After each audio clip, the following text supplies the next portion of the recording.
Bien aujourd'hui, nous allons nous demander qu'est-ce qui se serait passé si Batista n'était pas parti pour Hollywood en 2010. C'est parti. Déjà, petit détail, c'est Batista qui affronte John Cena pendant le segment de la Nexus, ce n'est pas CM Punk. Sheamus est drafté à SmackDown, on a déjà des gros noms à Raw, donc on peut se permettre de mettre Sheamus à SmackDown pour faire d'autres choses. Lors de Fatal 4-Way, Batista remplace Sheamus et remporte le titre de la WWE grâce à la Nexus. Tout comme Sheamus, il conserve ce titre face à John Cena lors de Money in the Bank. Lors de cette soirée, Sheamus remporte le Money in the Bank de SmackDown et cash in sur Rey Mysterio, nouveau champion du monde poids lourd. Kane, de son côté, racontera une autre histoire. Il n'a pas besoin du titre pour raconter son histoire avec l'Undertaker. Lors de SummerSlam, Sheamus bat Rey Mysterio, Kane bat CM Punk et là on a le retour de l'Undertaker. Là, en fait, Kane prend un petit peu le rôle du Big Show face à CM Punk. Et Batista bat Randy Orton lors de SummerSlam. Sinon, la suite est plus ou moins similaire. Donc, c'est-à-dire qu'à Night of Champions, on a Randy Orton qui remporte le Six Pack Challenge et qui remporte le titre WWE. Il continue sa rivalité avec Batista, etc., etc.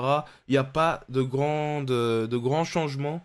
À partir de ce moment-là, nous sommes désormais au Royal Rumble 2011 où Edge bat Alberto Del Rio. Et c'est Kane qui remporte le Rumble. À ce moment-là, quand même en 2010, la WWE misait quand même pas mal sur Kane, voulait quand même lui donner un petit run pour le remercier de toutes ces années. Et donc, lui avait donné le titre poids lourd pendant une petite période de l'année. Et en plus de ça, avait fait la rivalité avec l'Undertaker. Moi, je me dis que, quoi qu'il arrive, Kane aurait eu son petit moment. Donc, c'est pour ça qu'il remporte le Royal Rumble 2011. Après être parvenu à battre l'Undertaker. Parce que ça aussi, c'est pas rien. Il a, mine de rien, remporté la rivalité avec le Taker. Et Edge a donc sa rivalité avec Alberto Del Rio. Donc, il fait quand même son spear sur Brodus Clay. Donc, malheureusement, il sera quand même obligé de prendre sa retraite. Pour Batista, c'est une première, étant donné qu'il va remporter le titre des États-Unis à WrestleMania 27. C'est un petit peu la dégringolade, mais bon... Faut bien des petits moments de pause, etc. Toutes les grandes stars en ont, à part John Cena qui est vraiment le visage de la WWE. Mais je veux dire, les Randy Orton, les Triple H, ils ont tous eu des petits downs dans leur carrière. Ce serait le moment de Batista. Il aurait donc des petites rivalités dans la mid-card, il bat des Kofi Kingston. Et ça change quand même à Money in the Bank parce qu'il remporte la mallette Money in the Bank. Et il va pas attendre bien longtemps où il remplace Alberto Del Rio parce qu'il va cash in contre CM Punk lors de SummerSlam dans les mêmes conditions que l'avait fait Alberto Del Rio juste après le match face à John Cena, nouveau champion de la WWE. Il va conserver pendant une petite partie de l'année face à John Cena, face à CM Punk, termine l'année 2011 en tant que champion WWE. Qui nous amène donc au Royal Rumble 2012. Alors entre temps, il y a eu le Hall of Pain, etc. Il y a eu Kane qui a été champion du monde. Randy Orton a remporté le titre un peu plus tard. Ce qui fait que Mark Henry finit l'année 2011 en tant que champion poids lourd. Et lors du Royal Rumble, Randy Orton remporte le match à 30, tandis que Big Show remporte le titre poids lourd et derrière on a le cash-in de Daniel Bryan qui remporte le titre poids lourd et Batista bat CM Punk. Et donc ce qui fait qu'on va arriver à WrestleMania avec un Randy Orton qui devra choisir entre Batista et Daniel Bryan et ce sera donc un clash entre les deux anciens membres de l'Evolution. Batista contre Randy Orton n'a jamais eu lieu à WrestleMania, sinon toutes les autres configs ont déjà eu lieu, en plus pour un titre mondial. Orton Triple H, Triple H Batista, mais on n'a pas encore eu de Batista Orton, donc voilà, je me dis 2012 ça peut être le moment. Donc, Randy Orton vient à bout de Batista pour remporter un nouveau titre WWE lors de WrestleMania 28. CM Punk aurait été moins une grosse star que dans la réalité, ou du moins rapidement, étant donné qu'il y a un gros nom en plus. Mais CM Punk, lors de ce show-là, si vous voulez tout de même savoir, affronte Chris Jericho dans un match où le titre n'est pas en jeu. Randy Orton conserve jusque Money in the Bank, où CM Punk parvient cette fois-ci à battre Randy Orton, nouveau champion WWE. Un an après avoir battu John Cena, il bat Randy Orton, nouveau champion WWE. Il n'y a pas grand-chose qui change ensuite, ce qui nous amène directement en 2013 avec un Batista qui entre en 1 et un Orton qui entre en 2. Suite à ça, Batista explique à Randy Orton qu'ils doivent montrer qu'ils sont présents. L'évolution a 10 ans cette année, ils doivent fêter ça de la meilleure des manières et Randy Orton accepte. Il reforme donc l'Evolution. Un an plus tôt, on a donc The Shield qui bat l'Evolution à WrestleMania. J'ai mis ça pour le tout premier WrestleMania du Shield. Ça peut être extraordinaire quand même d'avoir ça. Moi j'aime beaucoup. Et donc voilà, victoire du Shield contre l'Evolution lors de WrestleMania 29.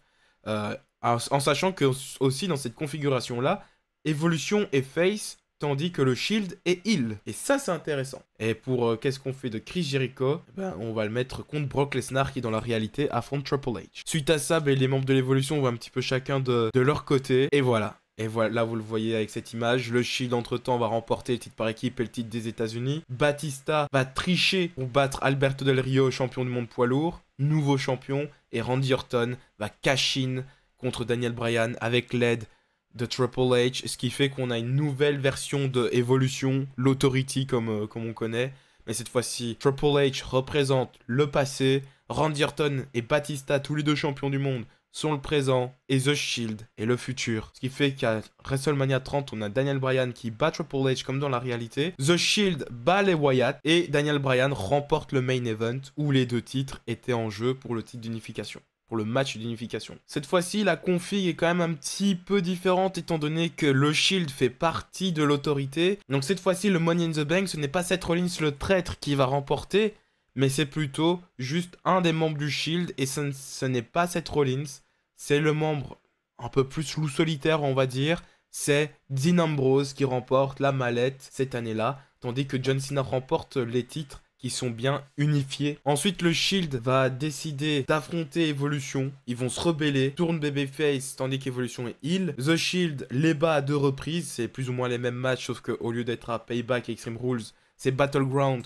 et SummerSlam. Et Dean Ambrose, qui est Mr. Money in the Bank, est celui qui trahit The Shield. La seule petite différence ici, c'est que Dean Ambrose est donc dans la team Authority, Seth Rollins est dans la team Cena, au Survivor Series bien évidemment, et Batista est dans la team Authority, et Randy Orton n'est pas là parce qu'il me semble qu'à ce moment-là, soit il était blessé, soit il tournait un film, en tout cas il était absent. Et donc désolé mon petit Dolph, mais cette fois-ci c'est Seth Rollins qui a la construction de Dolph Ziggler, qui a toutes les éliminations, qui est le dernier survivant, etc. C'est vraiment situation totalement inverse. Seth Rollins est le babyface ultime. Et lors de TLC, il remporte le titre intercontinental, tandis que Batista commence à être jaloux d'Ambrose. Ce qui va bien évidemment faire un match à WrestleMania 31 entre les deux. Et ça va être une victoire de Dean Ambrose, la nouvelle génération l'emporte. Ambrose qui va faire un cash-in dans le main event. Il va cash-in à la place de Seth Rollins, nouveau champion WWE. Vraiment, les carrières sont vraiment à des petits détails. Entre-temps, Orton et Batista redeviennent tous les deux babyface et remportent même les titres par équipe. Et cette fois-ci, c'est Seth Rollins qui remporte le Money in the Bank. Étant donné qu'il n'est pas dans la rivalité avec Kane, etc., on va partir du principe qu'il ne se blesse pas. Lors de Survivor Series 2015, alors sachez que dans la réalité, Roman Reigns était censé battre Seth Rollins.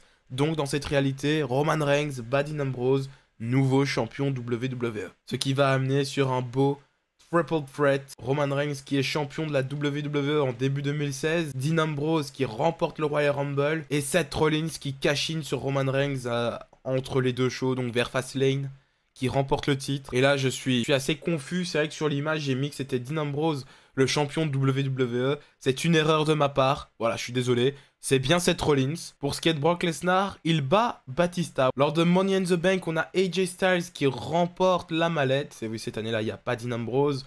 Donc on va la mettre sur AJ Styles. La rivalité avec John Cena est un petit peu décalée. C'est pas grave.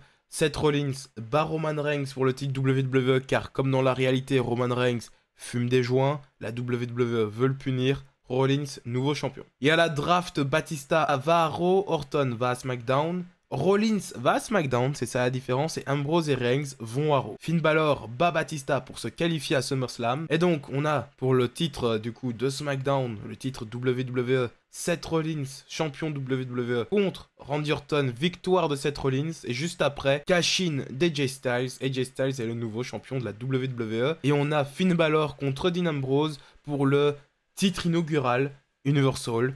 Et victoire de Finn Balor comme dans la réalité, sauf qu'ici il ne se blesse pas. On part du principe que Dean Ambrose n'aurait pas blessé Seth Rollins.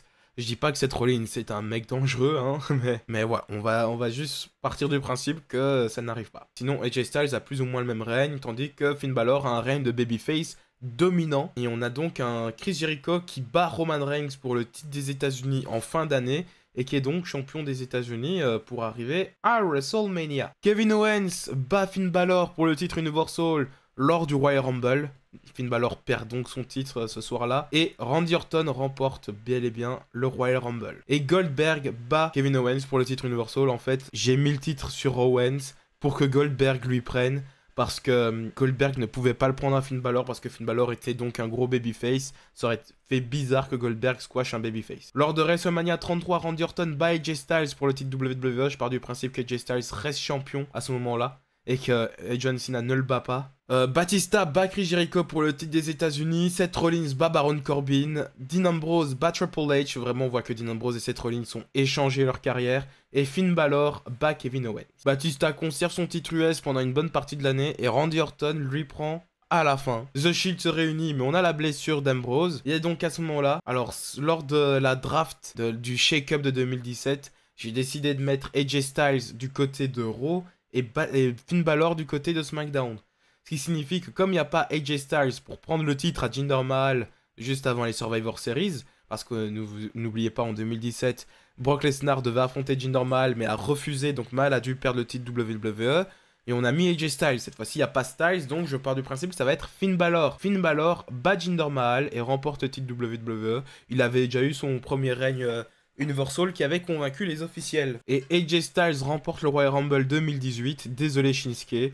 Et donc on fait AJ Styles qui bat Finn Balor à WrestleMania 34. Et après le match, Balor turn heel. Tandis que Batista, lui, dans un match face à Jinder Mahal, enfin dans le match à plusieurs, là, vous voyez, avec Jinder Mahal, Rusev, Randy Orton, ben il est dedans. Styles rivalise avec Balor, puis avec Joe, puis avec Nakamura. Enfin, voilà, il fait ça, il fait les trois pendant l'année. La réunion du Shield a lieu, c'est exactement la même, sauf que cette fois, c'est Seth qui turn sur Ambrose. Eh oui, je vous dis que leurs carrières sont totalement échangées, ce n'est pas pour rien. Seth doit dire des choses horribles, vous savez, Dean Ambrose a quitté la WWE, entre autres, parce que il a dû dire des choses horribles au sujet de Roman Reigns alors qu'il était malade à ce moment-là. Rollins, qui est pro WWE, reste. Il mord sur sa chic, il déteste quand même ce qu'il fait, mais il décide de rester. Ambrose, qui n'avait pas à faire des choses qu'il ne voulait pas, reste également à la WWE. Et là, du coup, ça change pas mal de choses. On a Seth Rollins qui bat Dean Ambrose pour le titre intercontinental. Dean Ambrose remporte le Rumble 2019. Désolé, mais pas de Coffee Mania, parce que la carte de WrestleMania 35 ressemble à celle-ci. AJ Styles bat Daniel Bryan pour le titre WWE. Dean Ambrose bat Brock Lesnar pour le titre Universal. Seth Rollins bat Randy Orton. Et Batista perd face à Triple H dans son dernier match. En effet, Batista, comme dans la réalité, commencera à se faire vieux. Donc il se dit WrestleMania 35, c'est le bon moment pour prendre ma retraite. N'oubliez pas que Batista, il peut faire jeune, on peut penser qu'il a le même âge que Randy Orton, mais en fait, il a le même âge que Triple H. Donc quand Evolution a débuté, ben en fait, Batista était le second Triple H, mais était en fait, il avait le même âge quoi. Et donc voilà, c'est plus ou moins à ça qu'aurait ressemblé la timeline de la WWE si Batista était resté. Alors évidemment, il y a beaucoup de partis pris de ma part, il y a beaucoup de changements, etc. Évidemment, ce n'est pas la vérité absolue, parce que la vérité absolue n'existe pas, étant donné que la seule et véridique vérité absolue, c'est celle où Batista quitte la WWE en 2010. Mais en tout cas, dites-moi ce que vous en pensez, ce que vous auriez fait. Je sais bien que des fois, j'ai un petit peu lâché Batista, je suis un petit peu parti justement sur l'histoire du Shield, etc. Mais c'est parce qu'ils sont très reliés, et en fait, comme vous l'avez vu, on change un élément, et il y a tous les dominos derrière qui changent. J'ai préféré rester réaliste là-dessus, quoi. En tout cas, merci d'avoir regardé la vidéo, ciao.